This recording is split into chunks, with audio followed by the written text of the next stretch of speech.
All right, I'm going to take it away. We want to welcome everybody, and we have more people coming in at this time, so that's great. And we are really excited to have you here with us today to join the presentation. It's about managing your mindset in the job search. So my name's Bonnie, if I didn't say that before, and I'm a career advisor here at SNHU, and you'll see me in the chat as well as Kelsey and Emma. So the chat will be available throughout the presentation. So put down your reflections, questions. But before we get started, here are a couple of announcements.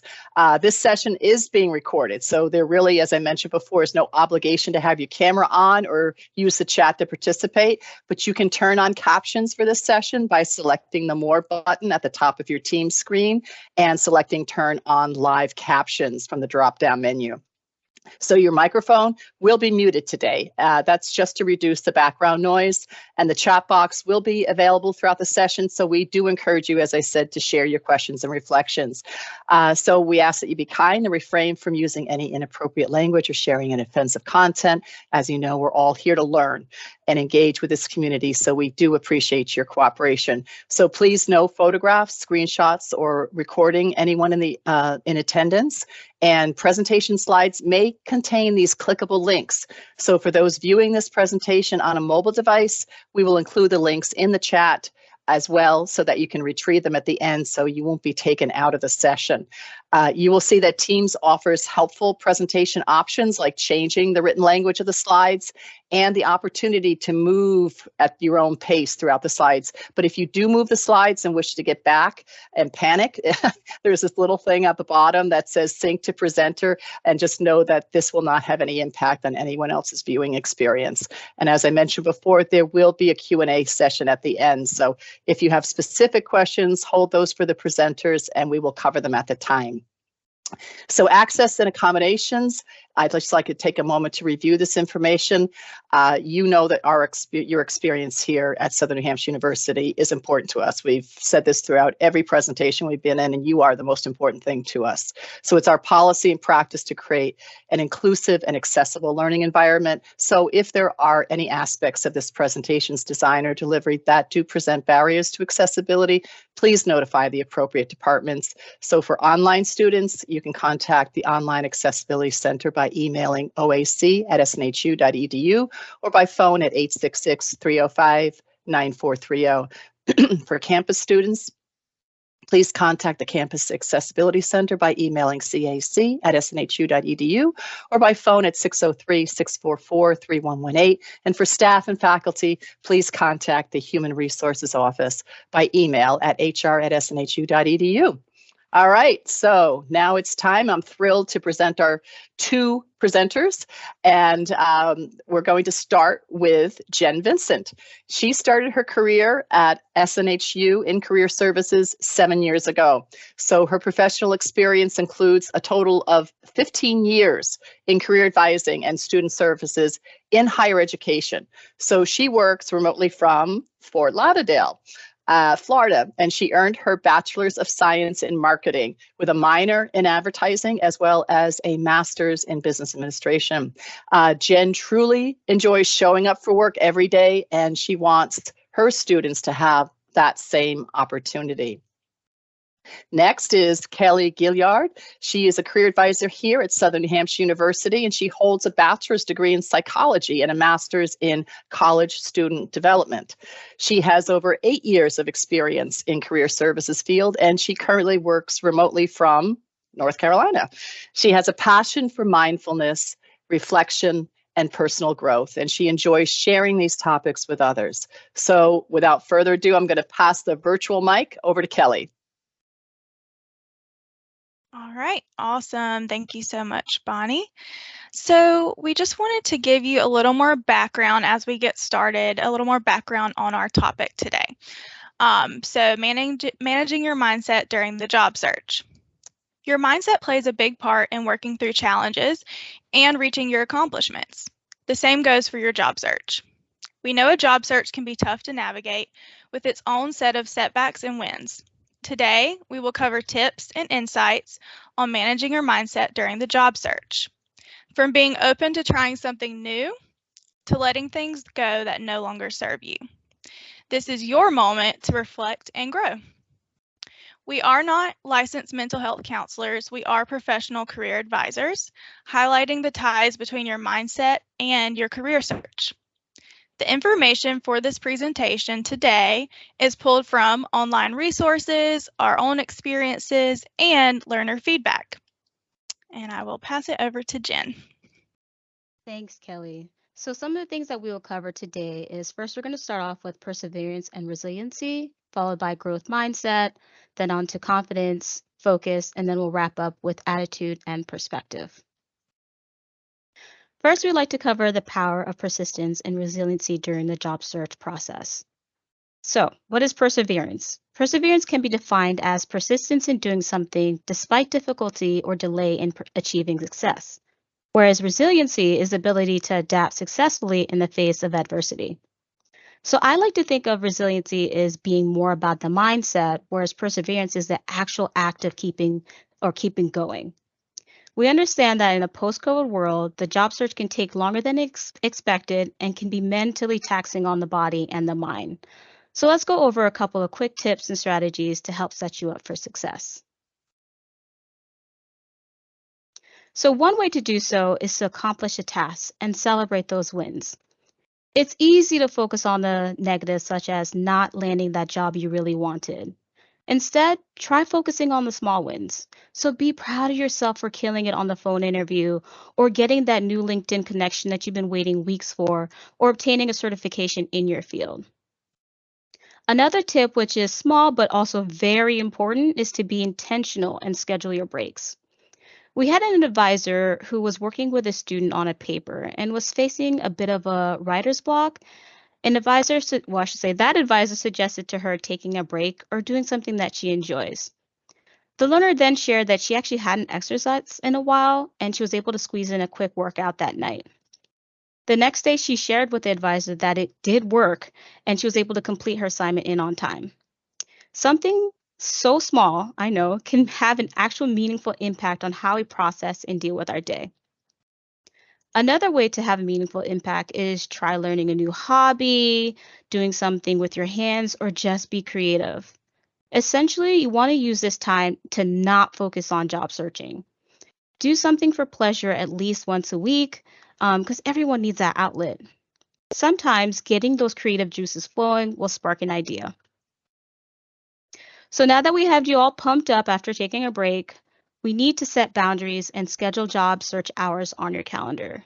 You can do this physically on your calendar, such as like an Outlook, paper calendar.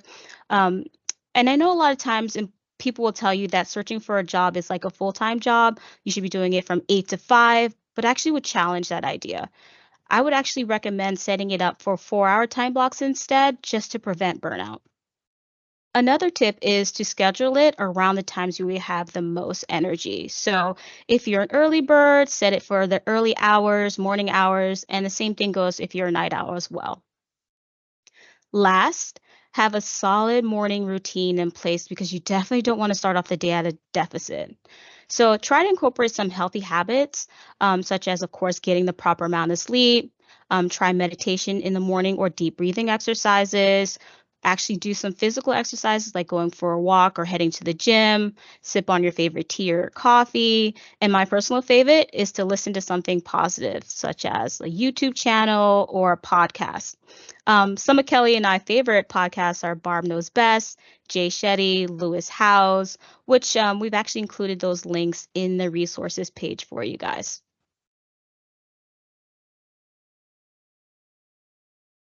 So I would actually like to take this time to get you guys active in the chat.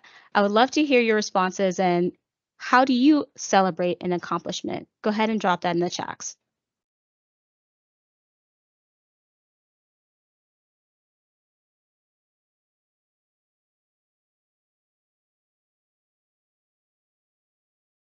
I love that, Dana.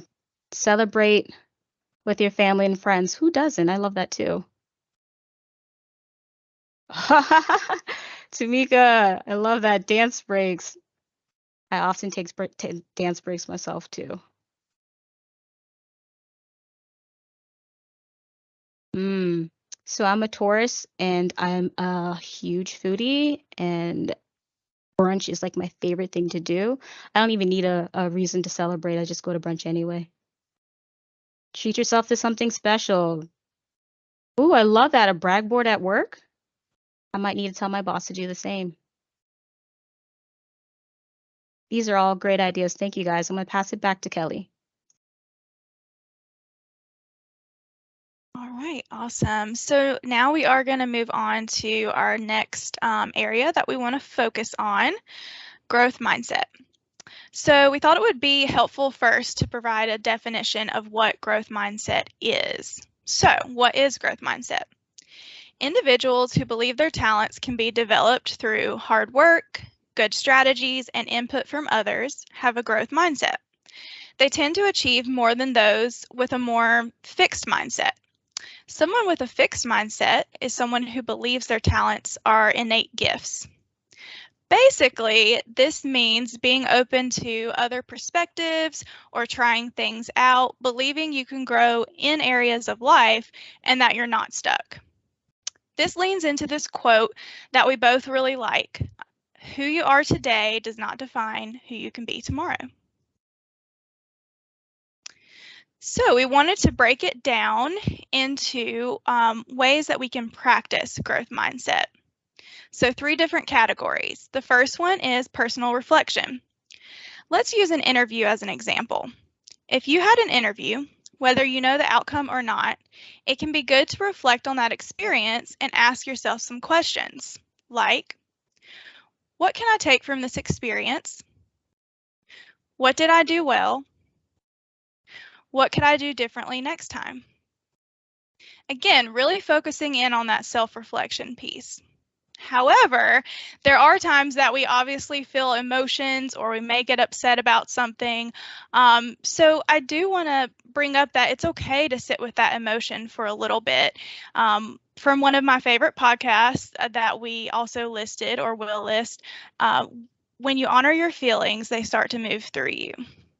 So again, it's okay to let that in, that emotion, sit with it, process it, but then try to figure out what you can do to move forward.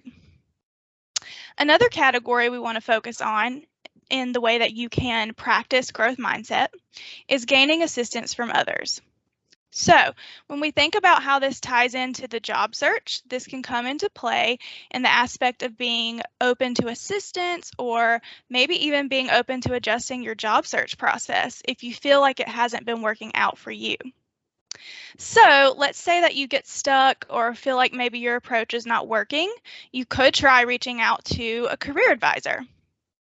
But also the next step to that would be actually engaging in that conversation with a career advisor, having a discussion, and also putting into place and putting into action some of the suggestions and advice and things that you discuss as well. So that is also the next step to actually putting growth mindset into practice.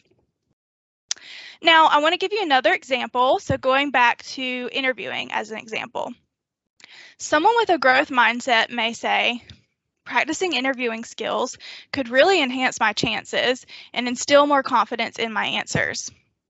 Whereas someone with a fixed mindset could say, oh, I know how to interview. I do not need to practice. So as you can see, the person with a growth mindset is more open to practice. They think it could help. The second person doesn't believe it will help at all. So just wanted to give you another example there. And then our last piece we wanted to talk about is professional and personal development, enhancing your skills. You could join an association, obtain a certification, try LinkedIn Learning, which is free for our students. And we will also link that in the chat box a little bit later. Coursera, Udemy, these are all skill development platforms, and even YouTube videos can also be very educational.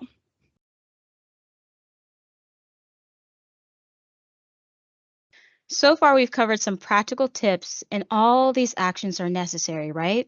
However, none of them will be as effective unless you shape those negative thoughts and build your self-confidence. Confidence is one of those unspoken attributes that is critical in landing a role. One of my favorite ways to do so is to utilize positive self-talk, affirmations, mantras, or create a personal mission statement. I know quite a few of you have already taken SNHU 107, where you had to create a personal mission statement. I would actually challenge you to take a step further and actually print it out and put it somewhere that is visible. So what is an affirmations? They are positive statements that can help to challenge you and overcome self-sabotaging and negative thoughts. So think of affirmations as I am statements, like I am enough, I am worthy for this job, I am going to land this role.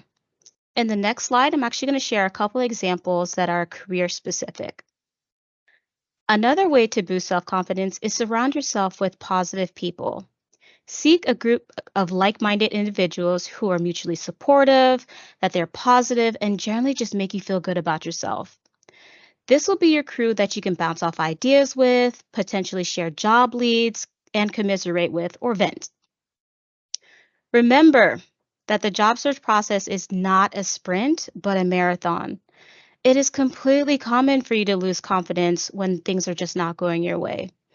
So when you're in doubt, try to think of your previous achievements, whether big or small. Stop overthinking and recite, or you can write down what makes you special. This leads me to knowing your worth. Take stock of the skills and traits that make you special and valuable. And here's another bonus tip. Write them down and refer to them as your confidence database. And pull out that confidence database whenever you need that extra boost. Last, proper planning increases confidence. I'm going to say this one more time. Proper planning increases confidence, especially during the interview process. Take that time to actually have a solid game plan in place. You could practice your interview questions with your career crew or your friend, family member, or better yet, always reach out to us in career advising and we can help set you up with a mock interview. You could also utilize this time to research your company. You could check out the interviewer's LinkedIn page. You could review the job description. Be sure to be ready for that question, why you're qualified for this role. Personally, I always feel better going into interview knowing that I've actually done my research.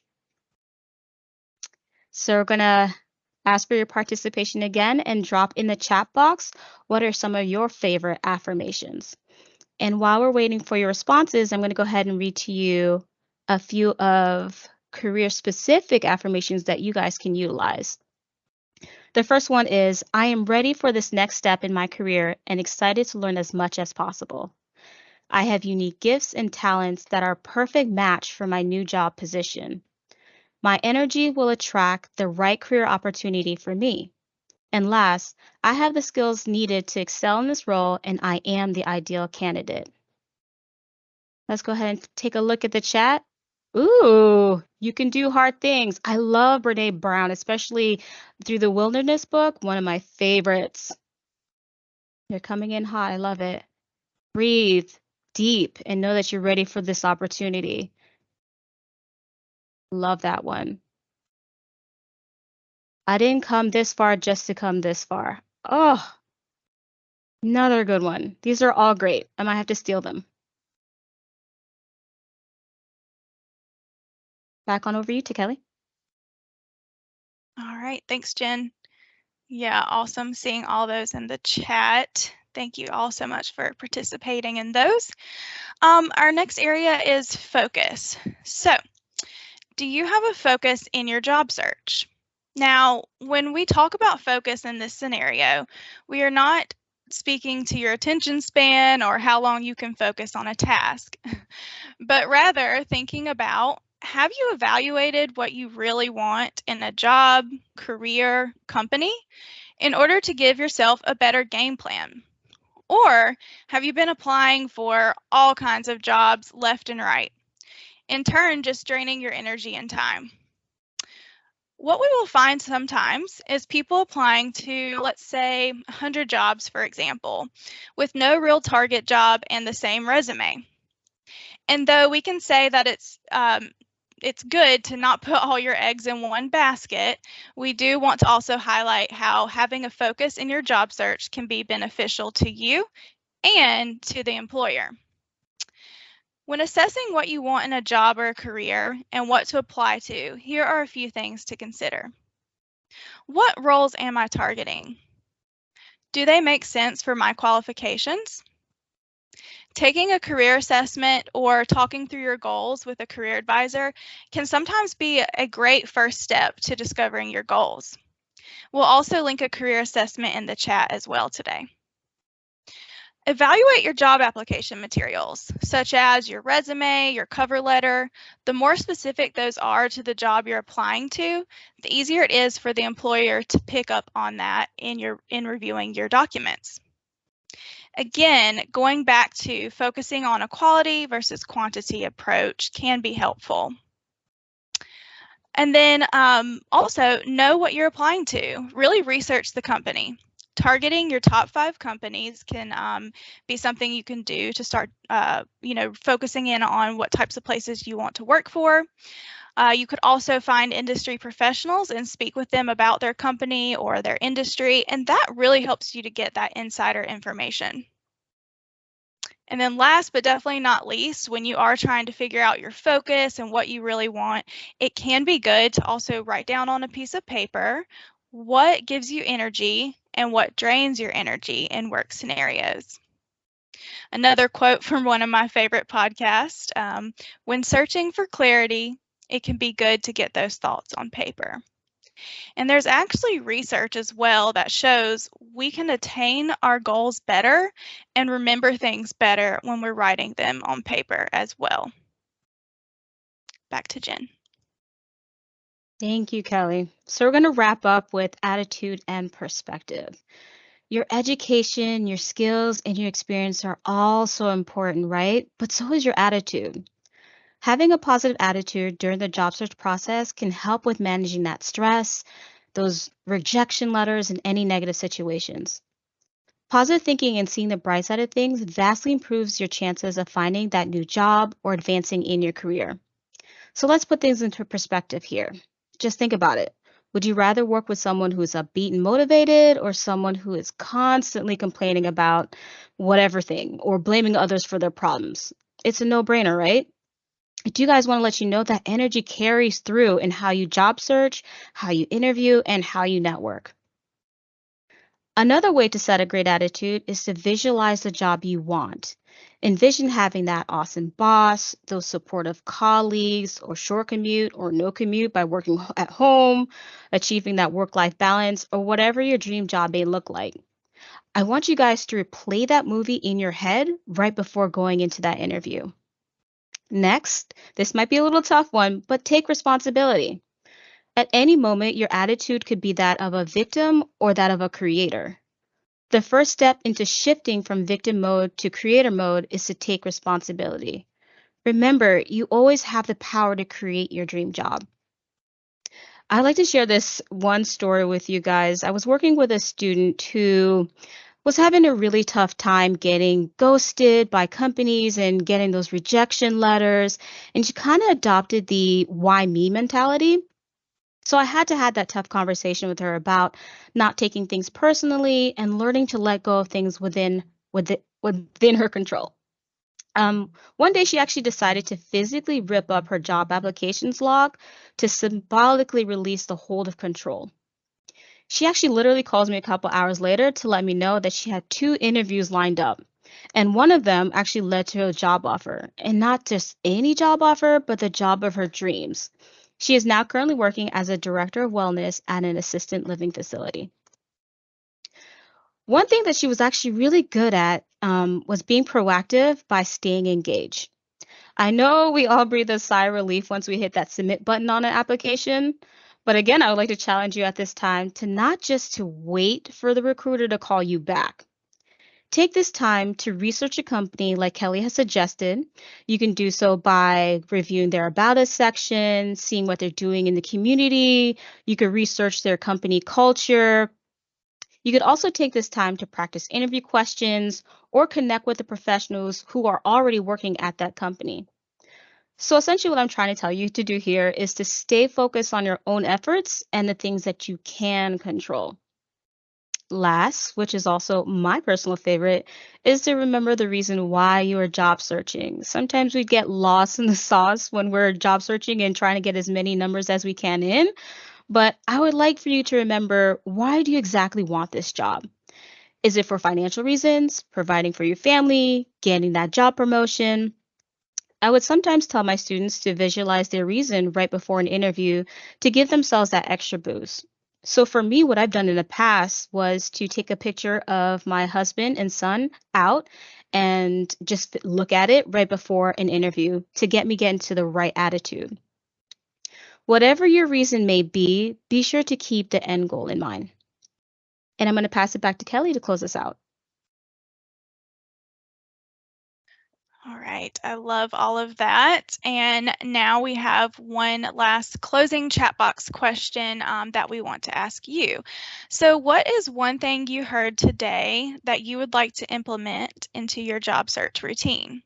Feel free to drop some of those in the chat.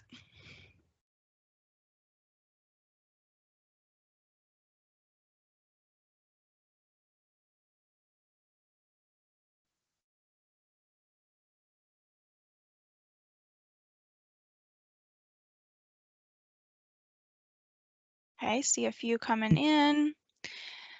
Consistently scheduling job search, research time on the calendar. Yes, making sure that that's there and, getting done, blocking time for that. Awesome. Positivity, removing negative things. Focus on your why. Doing more research. Awesome. Taking breaks, resetting.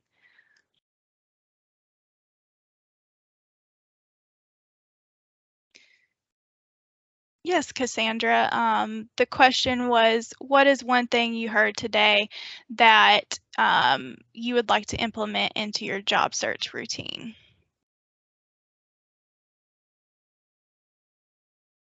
Awesome.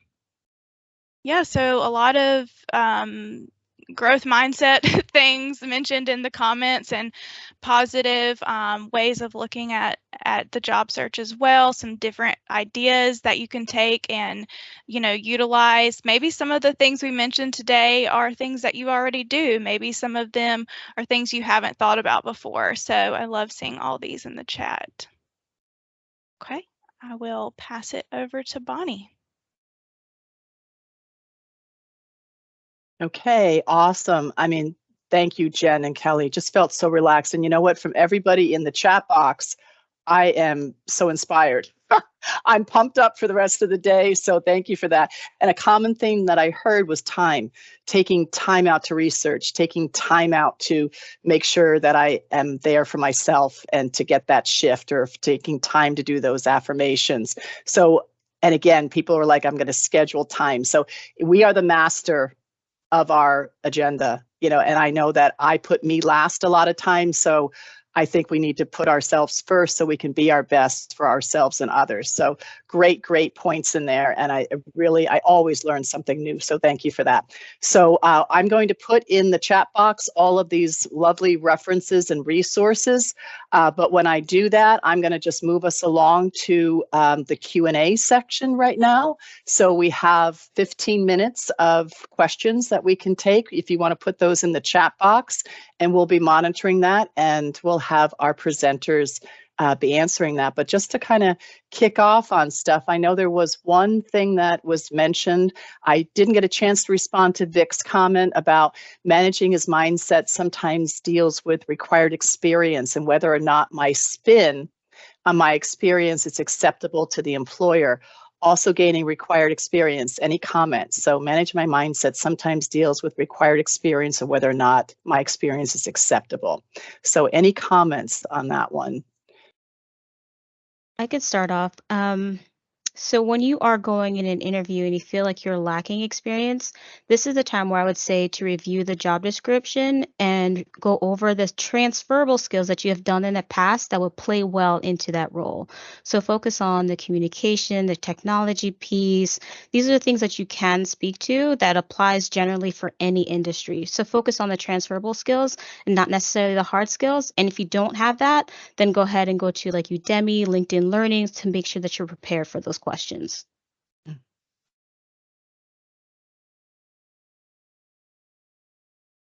All right, what I'm also going to put into the chat box are actually the recording that we're going to be having of this session and others. So I'll put that in here too. That'll be ready in 2 or 3 days. But continue please on with your questions and comments. And transferable skills, Vic, it's really, I find myself, one of the techniques I use is kind of like a gap analysis. I find myself visualizing myself on one side of the stream or river, wanting to get over to that other side. And my transferable skills are those that are ones that I know I have and ones that are in the job description. So I might literally take and cut and paste into a spreadsheet, some of the key requirements and qualifications, and then list side by side what ones I do have. And those are then the skill sets. I would say you probably have more than you realize. So I would look at that gap, and then that's the way that you bridge that over top of that river to get into alignment with the position. I don't know if that helps, but I'm a visual person, and I also like pragmatic tools such as using Excel to look at what are they looking for, what do I have, and what's my gap.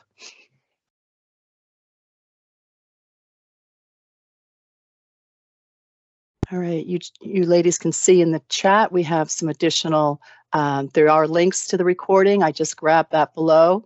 You'll have to be, will the links be available in recordings?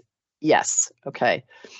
Alumni have access to Shapiro Library if you have an active SNHU email address. And if you don't have that active, just contact our IT folks and they can reactivate that. And just let me put into the chat box our assessment. That was the career assessment tool that was mentioned before. I'll just put that in there again. Jen and Kelly, there was a question with Joseph. When the interview process really, you're in the middle of an interview and maybe the anxiety takes over and you have that sweating moment, and how do you, or what would you suggest for getting back on track during the interview and maybe trying to salvage that experience? Yeah, I can mention a couple of things and definitely feel free to add to it, Jen. Definitely practicing like breathing techniques. There are breathing techniques that you can do and practice ahead of time. Just kind of breathing in, holding it, and then breathing out. And that's something that you could do within an interview as well, just more in a more minor, subdued way. If a question is asked during an interview that kind of throws you off, you're not sure how to answer it, you can pause for just a moment before, or even say, that's a great question. Can I have a moment to think about that? Another thing would be really preparing some examples in your mind and on a piece of paper of things that you definitely want to cover in an interview can also just be helpful in preparation. So I know for me, for example, and what I tell other people as well from time to time is you're probably going to be asked questions about like situational examples where they want you to give them an example of something that you've actually done before, or like a real life example, right? And so it can be really good to go ahead and think through some of the examples and write that down on a piece of paper and just practice so that whenever you get asked a question like that, you at least have a few things you can pull from kind of in the back of your mind as well. So preparation, breathing techniques. Also, I like to say, remember that the interviewer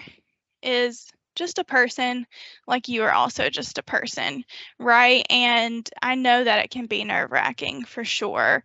But keep in mind, it's a discussion and they're trying to figure out if, you could be a great candidate for them, right? But you're also trying to figure out if you're really interested in working for them. So it's a two-way street in an interview.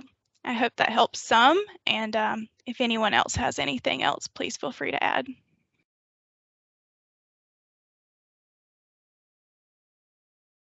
Those are excellent tips. I do the same thing, Kelly. I find sometimes if you tend to spiral, you're seeing yourself spiral in an interview, it's because you're not aware that you've actually stopped breathing. So becoming aware and getting yourself grounded by actually refocusing on your breath and taking deep breaths during the interview will help. Now, if you find yourself getting a little bit anxious before an interview, you can try grounding techniques of, like, say, pointing out 10 different things that are inside the room and then just calling out. So like a brown desk, a white piece of paper, and doing this with 10 things will help recenter and refocus you. You can also try tapping methods where you would actually tap your places in your head. Just try different techniques to see what will work for you during and before an interview. And you're absolutely right. There are going to be situations, there are going to be questions when you go through an interview that you just won't have the answer for or might not recall. So it's okay to ask for that space and that time to think. And if you actually come across a question where you've actually never had that experience before, it's totally okay to say, well, I haven't been fortunate enough to go through that situation, but this is how I would have reacted if I were in that situation, and do your response from there. So these are just some tips to help out.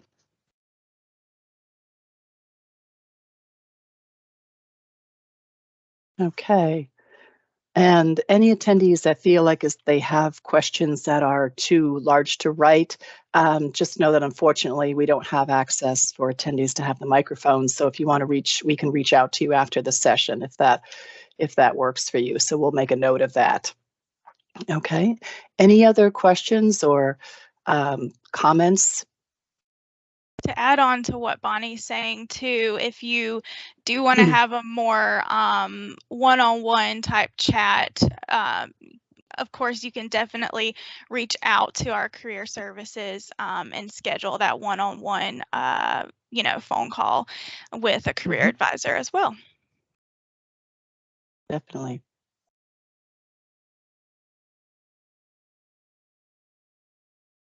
All right. Any other additional things? Am I missing, Kelsey? We missing anything here? I just have something for the presenters. Oh, go ahead. Go ahead, Jen. Oh, no, as Kelly wrote in the chat, explaining a gap in employment that is mostly related to returning to school to switch from clinical to administrative. Okay, so when addressing an employment gap on your resume, I would suggest what you were doing in the meantime. So if you were a full-time student, be sure to include that. If you were doing any volunteer work, if you were doing any community service, be sure to include that. If you were a stay-at-home parent or taking care of someone who was ill, you can incorporate that into the resume, or you could also explain it in the cover letter as well. And then switching from clinical to administrative, that's very specific. So that's probably a healthcare student. So switching from clinical to administrative, there are probably a lot of transferable skills that you were doing in a clinical role, whether it was data entry, handling appointments, if it was taking notes or dictation. So there are some transferable skills from a clinical to administrative role.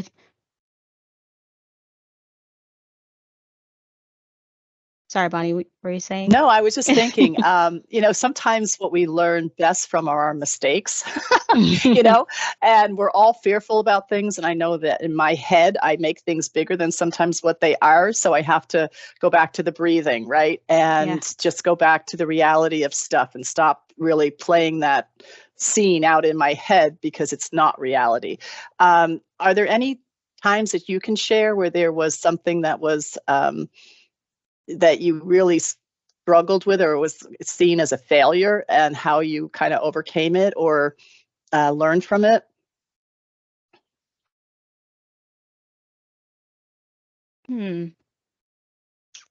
I would say for me personally, right? So public speaking is not my thing, right? So if I feel like I've personally maybe could have done better on a presentation, I'm going to be completely vulnerable here. What I like to do is, or I should say how I used to get in my head is I would possibly think about the past when we don't live in the past, right? And I also think about the future scenarios and we don't live in the future either. So what things have helped me was to become grounded and become centered and thinking of the now and what can I do in this present time.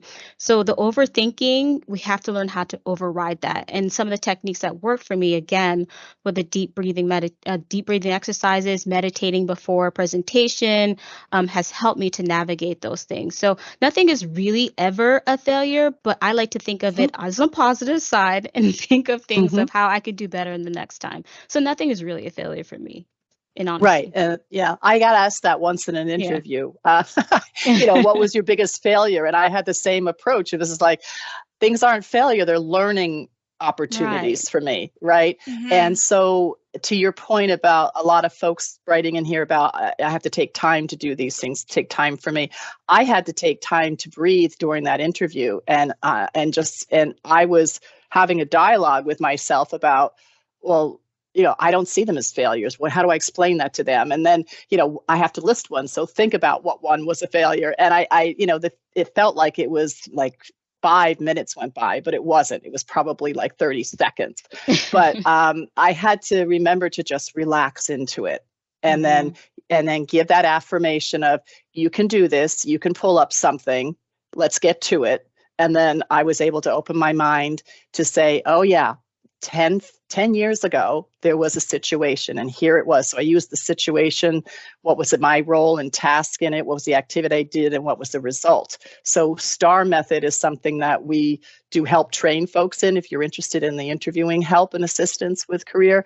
But it was all of that combined. And I had to draw back on just centering myself so I could free up myself to answer that and move on and be successful. So thank you for sharing all of these tips and for all the folks in the audience for supporting and sharing what you do. It's been very, very helpful. And it looks like we have a few more questions. How early should you arrive to an interview? So usually about 15 minutes early. I take it one step further and I will actually Google map it and drive the day before just to make sure that I'm comfortable and anticipate traffic as well too. So, and figuring out parking as well too. You don't want to do those things last minute. Right. And you want to build in time to have a little pump up session too. Or a dance break, just like that teddy bear. Don't forget that. Don't forget that. Yeah. All right. And another question was, do you add more on your resume or just the job seeking for? Great question, talking about only adding relevant things. What are your comments on those? Do you add more on your resume or just the job you are seeking for? I assume what is meant, or if you have things that are not relevant to that job you're applying for, should we include them also? What's comments on that? Yeah, that's a great question. You really do want to make your resume content relevant to the job you're applying to. So definitely focusing in first and foremost on that relevant information to that specific job. But resumes can be anywhere from like 1 to 2 pages long, depending on how much experience you have. If you have a lot of relevant experience, of course, it's going to be a little bit longer. So that's just one suggestion. Right. There was another question by Diana. Is it okay to include 10 years of experience in my resume when I really have 20 years of experience? Great question. If you have 20 years of relevant experience, then yes. But if it's not, I recommend cutting it off at 10 years and then including your LinkedIn profile where it shows your full history of work experience.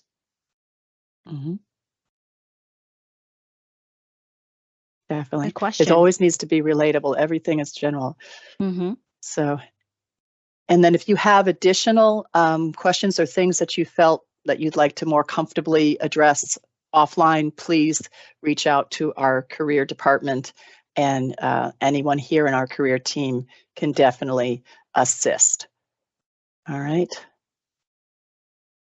So any additional points or question? I think we might have missed one real quick. I don't know. Let me know if we might have covered it. What if I don't have professional references? Did we cover that one? I know I started typing something on that. I'm not sure I did, but go ahead and add to that one. Yeah. Oh, just saying, really think back through all the different people that you've worked with on different bases. So it could be like maybe someone you volunteered with, even if it wasn't a professional job. That's just like another person you could think of. Trying to think of other sources that you could pull from. Yeah, if you work for, if you like say work for a religious institution, if you volunteered, nonprofit agencies, if you interned somewhere as well, you can use that as a professional experience as well too. But real quick, I do get resumes that come in for review and they put references right on the resume. I would always recommend taking those off the resume. What you want is that opportunity when you get to the interview and you get to that stage in the process where they are asking you for references. Then you want to provide those, but then you also want to call your references and say, hey, listen, you may be getting a call or an email or a contact by so-and-so. I've just applied for a job in XYZ. They'll probably be asking you about, ABC. So you want to prepare your references, and that's why there's no sense in offering that up early, but great to have that already prepared and in your tool bag when it's time to give that over. Yeah. For sure.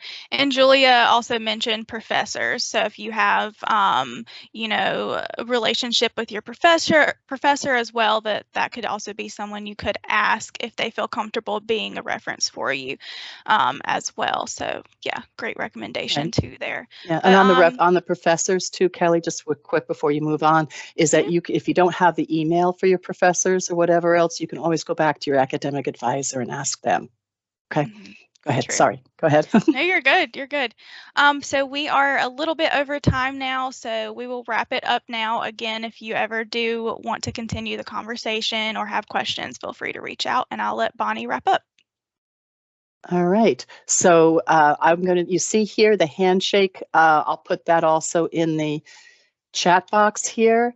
And what we have too is the next session coming up. So I always have to remember in Teams to hit the go button here because I'll type things and I'll never send them. I don't know if anybody else has that.